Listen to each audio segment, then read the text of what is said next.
ఇక వైసీపీకి మరో బిగ్ షాక్ తగలనుంది. మంత్రి గుమ్మనూరు జయరాం పార్టీకి గుడ్ బై చెప్పేందుకు సిద్ధమయ్యారు. అటు టీడీపీలో చేరేందుకు లైన్ క్లియర్ అన్నట్లుగా సమాచారం అందుతుంది. ఎట్టకేలకు చంద్రబాబుతో గుమ్మనూరు చర్చలు ఫలించాయి. 3 రోజుల్లో భవిష్యత్ కార్యాచరణను గుమ్మనూరు ప్రకటించనున్నారు. గుమ్మనూరుకు గుంతకల్ సీటు కేటాయిస్తున్నట్లు టీడీపీ హామీ ఇచ్చిందని చర్చ జరుగుతోంది. కర్నూలు జిల్లా ఆలూరు నియోజకవర్గంలో ఉన్న దిగువ శ్రేణి నాయకులు సైతం గుమ్మనూరు వెంటే ఉన్నారు. 2 రోజుల్లో వైసీపీ కీలక నాయకులు కూడా రాజీనామా చేయనున్నారు.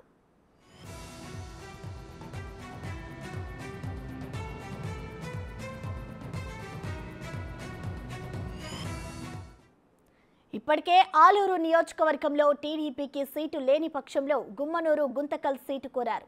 ప్రస్తుతం ఆలూరు వైసీపీ ఇన్ఛార్జ్ విరూపాక్షకి వ్యతిరేకంగా అవకాశం ఇవ్వాలని విజ్ఞప్తి చేసినట్లు తెలుస్తోంది.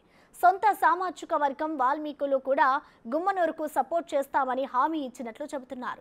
ఇప్పటికే సోషల్ మీడియాలో టీడీపీ మొదటి జాబితా అంటూ గుంతకల్ నియోజకవర్గంలో గుమ్మనూరు జయరాం పేరు వైరల్ అవుతోంది.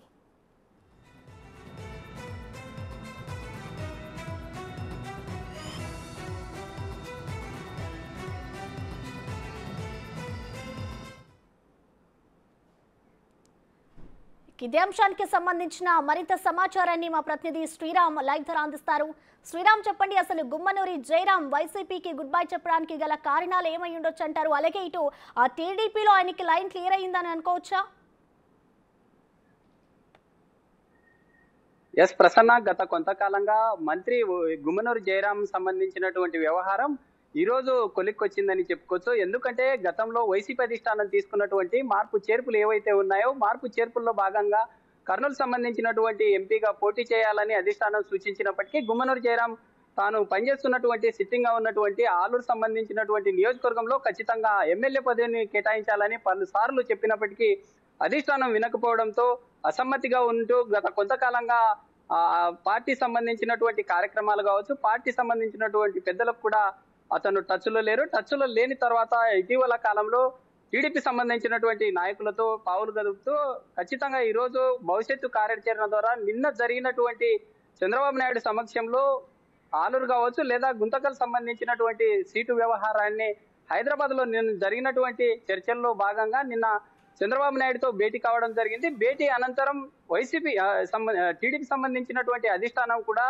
సీటును ఖచ్చితంగా గుమ్మనూరు జయరాంకు ఈసారి గుంతకల్ను కేటాయిస్తుందని చెప్పి హామీ ఇవ్వడంతో గుమ్మనూరు జయరాం సంబంధించినటువంటి అనుచరులు కూడా పెద్ద ఎత్తున ఆలూరు సంబంధించినటువంటి నియోజకవర్గంలో 2-3 రోజుల్లో భవిష్యత్తు కార్యాచరణ ఉంటుందంటూ కూడా జోరుగా చర్చలు జరుగుతూ ఉన్నాయి. అయితే దీనికి సంబంధించి ఇప్పటికే దాదాపుగా సెకండ్ గ్రేడ్ గా ఉన్నటువంటి లీడర్లంతా కూడా ముక్కుమ్మడిగా రాజీనామాలు చేసి ఖచ్చితంగా గుమ్మనూరు సంబంధించినటువంటి వర్గంలో చేరి ఖచ్చితంగా గుమ్మనూరు జయరాంకు సపోర్ట్ గా ఉంటామంటూ కూడా పెద్ద ఎత్తున చర్చ జరుగుతూ ఉంది. అయితే గుమ్మనూరు జయరాంకు గతంలో పక్కనున్నటువంటి ఆదోని కావచ్చు, మంత్రాలయం, ఇటు గుంతకల్లో ఉన్నటువంటి సాయి ప్రసాద్ రెడ్డి బ్రదర్స్ ఎవరైతే ఉన్నారో వారు వైసీపీ సంబంధించినటువంటి ఈ సీటు ఇక్కడ ఉన్నటువంటి ఆలూరులో సీటు ఇవ్వడానికి అడ్డుపడ్డారంటూ కూడా గతంలో అనేక సార్లు గుమ్మనూరు జయరాము వారి తీరుపై మండిపడిన పరిస్థితుల్లో ఈసారి ఎలాగైనా ఖచ్చితంగా గుమ్మనూరు జయరాం టీడీపీలో చేరిన తర్వాత గుంతకల్ సంబంధించినటువంటి ఈ నియోజకవర్గంలో ఖచ్చితంగా బీసీలు అయినటువంటి వాల్మీకులు కూడా ఎక్కువ శాతం ఓటర్లు ఉన్నారు.